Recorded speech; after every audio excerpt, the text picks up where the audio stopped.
Well, are you back? Are you there? Because I started already, and I don't know whether you're there. I'm here. Let me start again. It's January 21st, 11 days before the Iowa caucuses. I'm going to talk a little bit about some big issues, that is stocks and the economy. Many of you want to know where things are going. I'm going to talk a little bit about why Ted Cruz is even worse than Donald Trump, believe it or not. What Michigan represents in terms of Detroit schools and Flint water, and why that's a big deal, not only in terms of the people there, obviously. I want to talk about the Bernie Sanders surge, and then we'll get to your questions. I have some book recommendations as well. Before we start, though, I do want to remind you that politics is not a spectator sport, and it's also a matter of reaching out to people who disagree with you. You know, all of us are in our bubbles. Most of you probably tuned in because you probably agree with me. That's okay. But it's important to share this and everything else you have with people who may disagree with you. I mean, as I tell my students, the only way to really learn is to talk with and interact with people who disagree with you. And so your assumptions, your premises, your facts can be challenged. Their assumptions, their premises and facts can be challenged. And we've got to create a movement in this country. It can't be a movement just of progressives and liberals who are believing exactly the same things. It's got to be a movement that also incorporates a lot of people who call themselves conservatives and independents, but who also are being screwed by this economy and feel that the dice are loaded against them, that the whole system is rigged against them, because it is. It's rigged against much of the middle class, the poor, the working class. And if we do create, and this is an important point, if we create a coalition that is based on poor and middle class and working class, and it is white, and it is black, and it is Latino, that coalition has the power to take back our democracy and take back our economy. And this is critically important. We can't let them, that is the powers that be, I'm talking about big corporations and Wall Street and the billionaires and the Koch brothers and others, divide us. And that's what they've done. So reach out to people. Make sure you are reaching out to people and not just talking to or smothering yourself and surrounding yourself with people who agree with you. All right. Now, number one, the stock market. Just sort of an upbeat. The stock market is not doing well, by the way. This is my little stock market. This is starting the conversation about the stock market. Let me just say this. I have a reputation of being an economic soothsayer. I got it because the first week of October of 1987, I predicted publicly, it was televised. I think there is a kind of recording of this somewhere. I said that in 2 weeks the stock market was going to lose 20% of its value. I was debating another person, a policy analyst, a stock market economist watcher, who said that that was not true. And it turned out that 2 weeks after I made that prediction, that the stock market was going to lose 20% of its value, the stock market lost 20% of its value. That's where I have got my reputation as being an economic soothsayer. And people, I was deluged with people with letters, and we didn't have emails quite in those days, but telephone calls, people wanting to sign up for my investment letter. Now, unfortunately, I didn't have an investment letter. I didn't tell them, however, something that I am sort of obligated to tell you, is that prediction I made, that in 2 weeks the market would lose 20% of its value, I've been making exactly the same prediction for 4.5 years, which just goes to prove that in terms of economic forecasting or stock market predictions, if you stick to your guns, eventually you will be right, and you can have your own economic newsletter.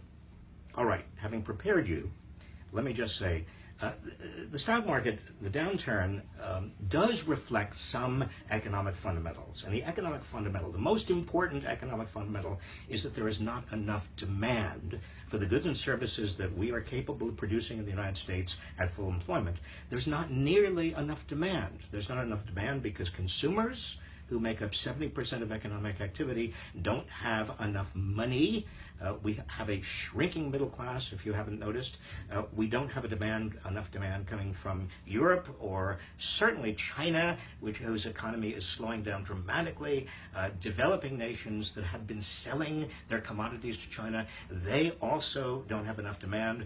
Government in the United States, too much of our Congress has swallowed the snake oil of fiscal austerity, and meanwhile the Federal Reserve Board is raising interest rates, which is going to also slow the economy down. So you've got a kind of storm, a vicious potential perfect storm of not enough demand for goods and services, which means, I'm not going to say recession because I hate that word, but things are not looking up, and the stock market is, I think, predicting. It's not always a great predictor, but in this case, the stock market, I think, is predicting some very hard times ahead. Hate to say it, but that's what's happening. Meanwhile, if you look at some of the big banks, like Goldman Sachs, I don't know if you noticed, but Goldman Sachs, one of the biggest banks on Wall Street, Goldman Sachs, its profits are down 71% over the year, but of course, its compensation is up. Average compensation at Goldman Sachs is up 5%. Now, how can that be? Its profits are down 71%. Its compensation is up 5%. Well, that's because Goldman Sachs, like the old other banks, have gone public. They've gone public. They now have shareholders.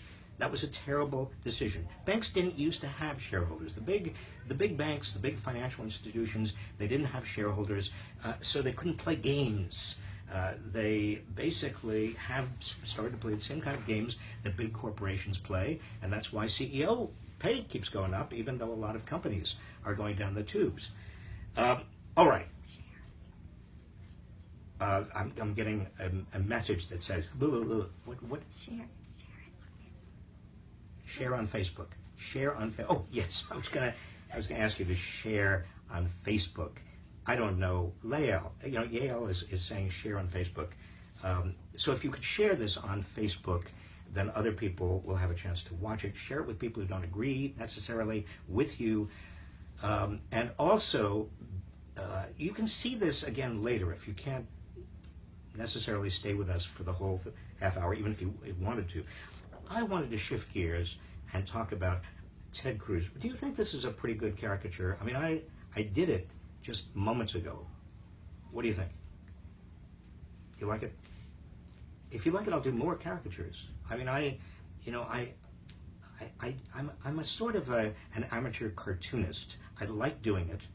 But anyway, Ted Cruz. Ted Cruz is, in my view, more dangerous even than Donald Trump. How can that be? Well, Ted Cruz, Donald Trump is a bigot and he's a bully and a xenophobe. We all know that. Ted Cruz combines all of those aspects with a vicious right-wing doctrinaire streak. He is smarter than Trump. He is also more strategic. He plays the long game. I know people who know him who actually personally detest him. It's interesting. In American politics, there are a lot of people who are not liked. Obviously, not everybody's going to be liked. And I know that from experience in Washington. But let me tell you something. It's very, very rare that you get a politician that is almost uniformly detested by other politicians in his or her own party. Ted Cruz is among the most detested of all politicians I have ever come across, mainly because he's a one-man band. He doesn't care about institutions. He actually has tried to destroy Congress. He ran across Capitol Hill on a number of occasions to try to get Congress to close down fiscal cliffs. You remember all of that.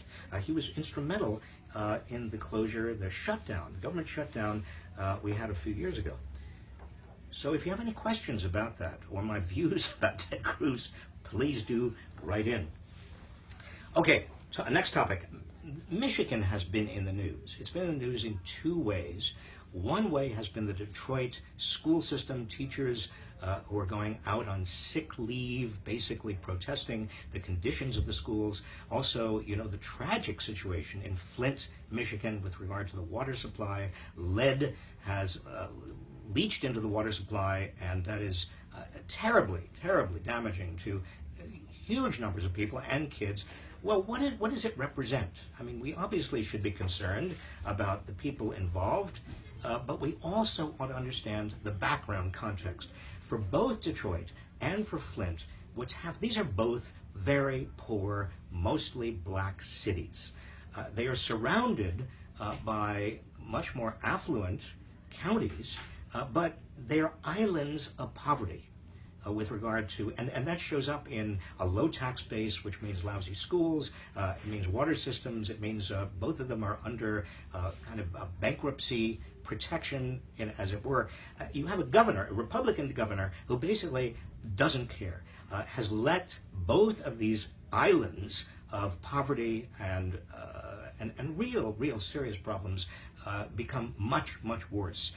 And what's happening all over America, unfortunately, is that we have cities that are overwhelmingly comprised of people of color who are suffering the consequences of being, you know, it's almost economic apartheid. Let's face it. It is a condition in which these people are clustered together, and they don't have enough money to have a good tax base, and so their public facilities and public needs and public services are all deteriorating very rapidly. The state has got to take more responsibility. Other people in the state have to take more responsibility, and the federal government, all of us, have to take more responsibility for these systems. All right? May I go on? The Sanders surge. Well, as I said, we're 11 days to the Iowa caucuses. A caucus is simply a bunch of people meeting. It can be in a schoolroom, it can be very informally, but they caucus in the sense that all the people who want, say, Bernie Sanders or Hillary Clinton, or in the Republican caucuses, Donald Trump, or Ted Cruz, or whomever, they bunch together, and then there's just a simple count. A caucus depends a lot on enthusiasm. Iowa gets pretty cold. I haven't seen the 10-day forecast, but it's going to be cold. So it kind of weeds out people who are not very adamant and very ardent, unless they're incredibly well organized and somebody calls them and says, I'm going to pick you up, which sometimes happens. But look, this is a big deal. It's also happening in New Hampshire. Now, I have been called repeatedly by network television and said, well, can you appear and talk about Bernie Sanders and Hillary Clinton's banking plans and compare them, or their tax plans, compare them, or their health care plans and compare them. I'm happy to do that, but you know something? This is not about specific programs or specific plans. This is about power. It's about the ability of Americans to come together and change the structure of power in America. Yesterday, Bill Clinton, my former boss, old friend, in New Hampshire, said, well, Bill, you know, you don't vote for Bernie Sanders because he's talking about things like a single-payer health care plan that couldn't possibly get done, politically infeasible. It would just lead to more gridlock in Congress. That's precisely the problem. It's the political infeasibility of doing stuff that we need to do. It is the gridlock in Congress because people are not actively involved. The importance of Bernie Sanders, the importance of the Sanders surge, is the movement behind it, the movement that Bernie Sanders calls a political revolution. But that movement is the essence of what is happening with regard to the enthusiasm behind Bernie Sanders. In fact, if you look at what has happened in general to so many Americans who are so angry and frustrated because their pay has gone down, they have less job security than ever before, because their kids, they feel, are going to have a life worse than they are. Many middle-class, lower middle-class people have health problems and have actually shorter lifespans than we've seen since the Second World War. What's going on? Well, people are being oppressed by a system that's not working for them. And they're either saying, okay, the only way out is to support a strongman, a kind of son of a bitch who says, I'm going to fix this, Donald Trump, or somebody who's going to lead a political revolution that's going to organize people and mobilize people and do it through the democratic process. Those are the choices, folks. Which reminds me of one of my heroes. Do you recognize this man? You don't. This is Justice Louis Brandeis. He was a justice of the Supreme Court in the first part of the 20th century. What did he say? What does this say? This is a very important quote. He said, we can have a democracy in this country, or we can have wealth concentrated in the hands of a few, but we cannot have both. Now, he said this in the shadow of the first Gilded Age. We are now in the second Gilded Age. And his words are as relevant today as they were then. We have a choice to make. Great wealth in the hands of a few, which leads to political corruption, leads to the vicious cycle of wealth and power that not only corrupts our politics, but also shifts the market, rigs the market for the benefit of the people at the top, or we can have a real democracy. That's what's at stake. All right, I want to shift now. Are you ready for a shift? I'm shifting. Many people, last week, you wanted to have my book recommendations, what books I'm reading or have read that I want to recommend to you. This is an important book. It just came out. It's called The Lion of the Senate. It's when Ted Kennedy rallied the Democrats in a GOP Congress. I was there. I remember it. Some of you may remember it. It's a great chronicle of what happened, how Ted Kennedy did it. And the brilliant legislator he was. Many people have no idea of not only the good things he did also, but the bad things he stopped.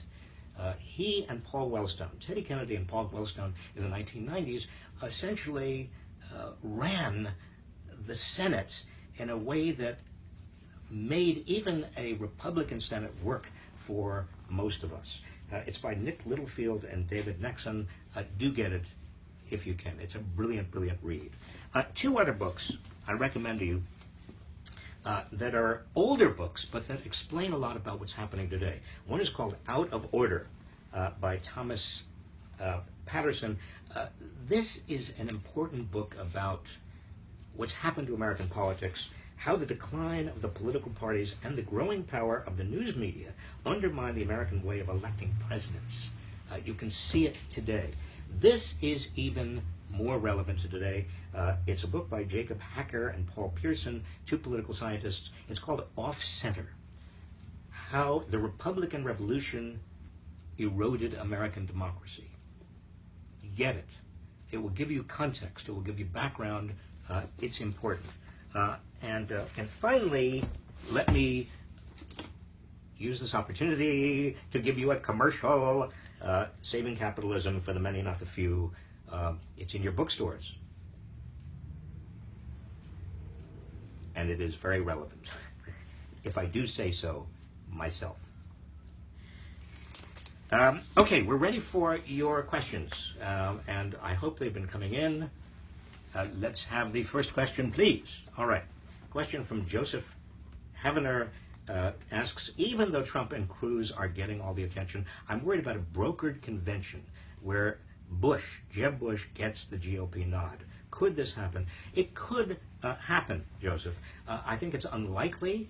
The public would be very upset, particularly if some Republican, let's call it Cruz or Trump or Cruz, Crump. Would that be a good way of kind of combining Cruz and Crump? Trump and Cruz.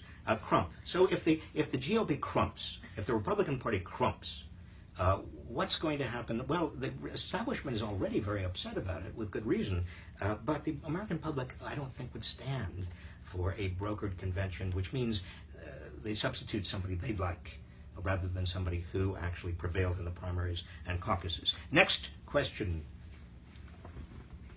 The Republican Party crumps. I like that. Do you?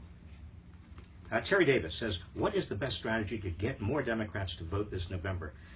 Terry, the best strategy to get more Democrats to vote is to fire up Democrats with the truth. And I think Bernie is doing that. Let me just say, I am an old friend of Hillary Clinton's. I've known her since she was 19 years old. I think she would be an excellent president. Don't get me wrong. But I think Bernie is telling the truth in a very powerful and very important way. And he was mobilizing people and he's organizing people. And that's what is so critical today. We can't get anything done if we don't have a political revolution. Okay. And by the way, some of you have asked me to endorse. I am not going to endorse. I can't endorse. I am chairman of a very important, to me, organization, citizen group called Common Cause. It is nonpartisan. It does not endorse. It does not allow its chairman to endorse, and I'm not going to. Bruce Wood, would a mandatory balanced budget work coupled with an increase in taxes on the wealthy and corporations? Bruce, a mandatory balanced budget would be crazy because you need to give government the ability to do what government has got to do in a downturn when there's insufficient aggregate demand, and that is be the buyer of last resort. In the Great Depression, that's what government did. The reason we got out of the Great Depression was World War II, when government had to, we had to because we had no choice, spend huge amounts of money, get everybody back to work, mobilize the entire country. That got us out of the Great Depression. Every recession, every depression we have had, it is government spending as a last resort that does it. So we don't want a balanced budget amendment. That would be nuts. That would be like fighting economic downturns without any ammunition. Evan Grassi asks, do you think a global economy of the same caliber in which no population of people is being exploited is possible?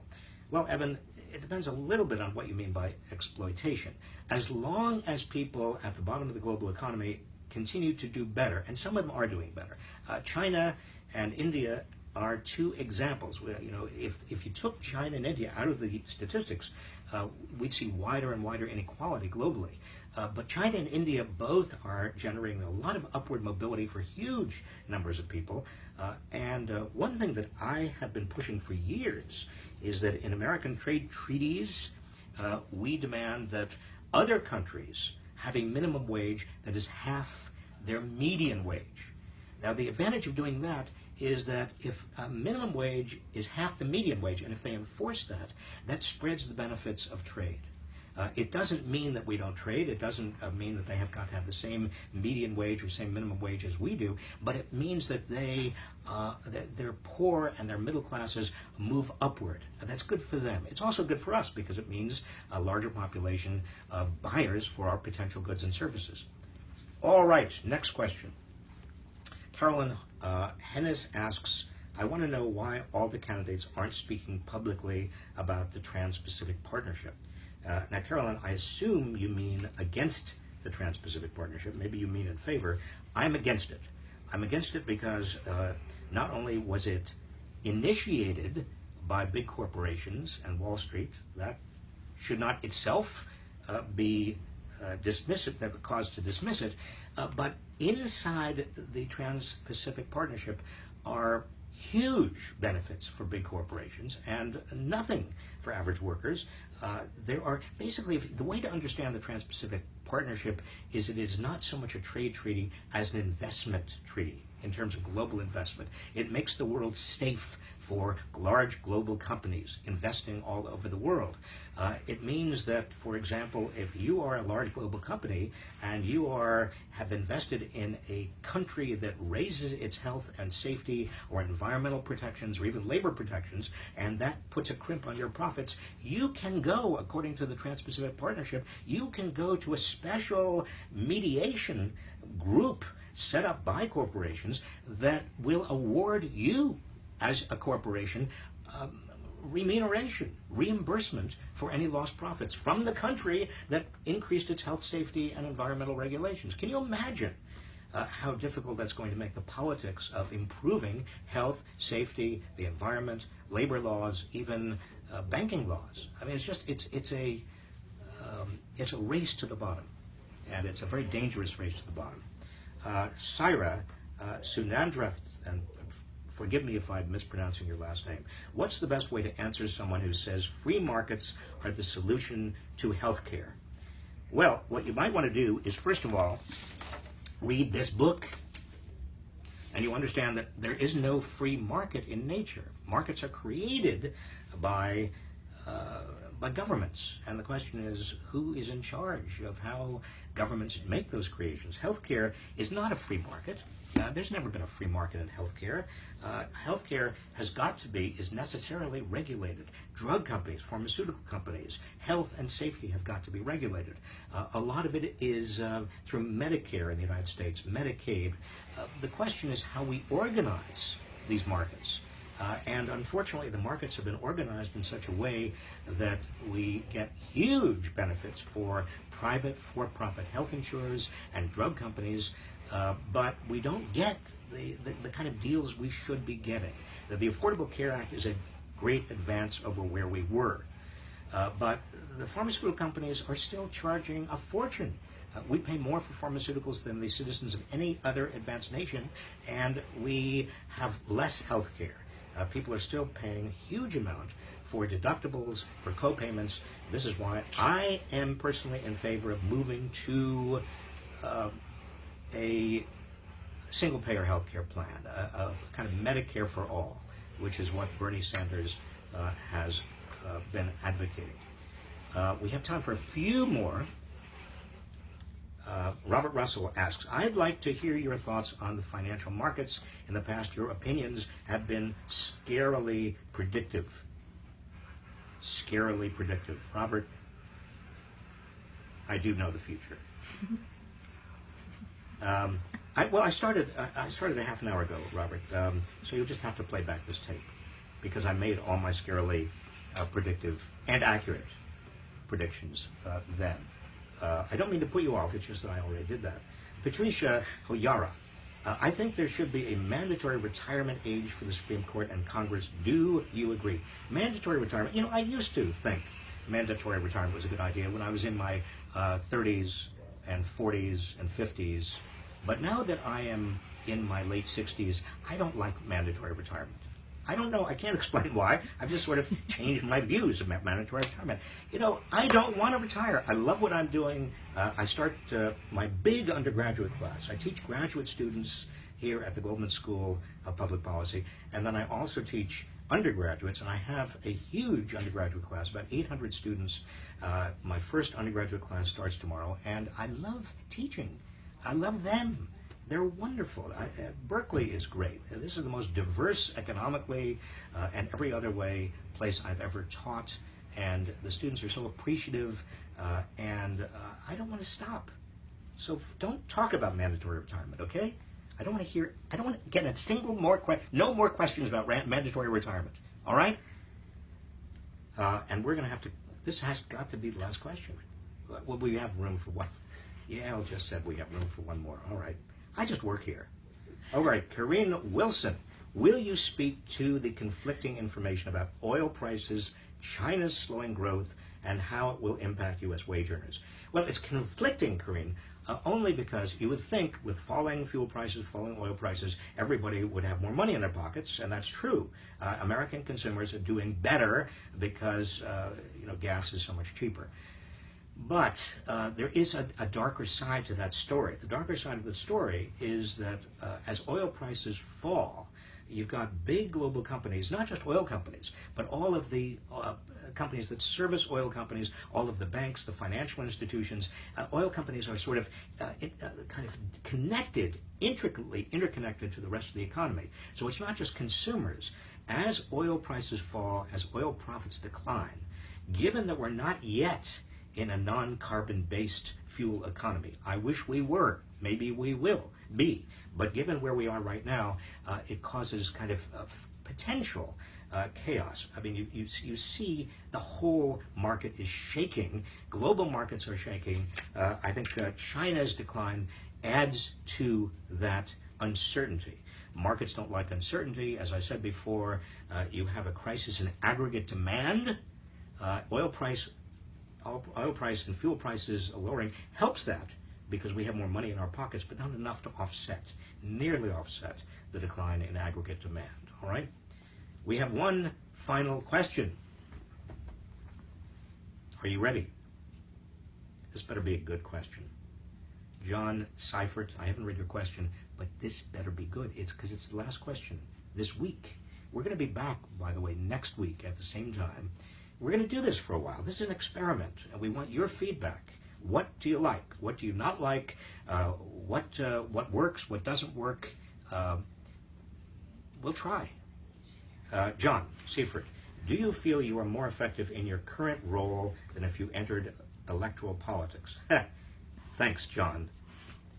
I tried electoral, but I ran, and people don't remember this because they don't know it. Nobody actually paid any attention when I did it. I ran for the Democratic nomination for the governor of Massachusetts in 2001 and 2002, and I came in second out of a field of 5 or 6, and that wasn't bad. In fact, in the last week of that race, I was neck and neck with Shannon O'Brien, who became the Democratic nominee, and she lost to, wait for it, Mitt Romney. Whipped Mitt Romney's ass, if you don't. And we wouldn't have had Mitt Romney. But I didn't. I was not very good at electoral politics. So I don't know whether I'm better at what I'm doing now. I don't even know what I'm doing now. I love teaching. I love writing. And I don't know. I consider myself hopefully somebody who helps you understand a little bit better what's happening politically and economically. And you can't separate politics and economics. So let me, again, thanks to Zoe Beck and Yael Bridge for their terrific help with this enterprise. Yael, thank you. Zoe, thank you.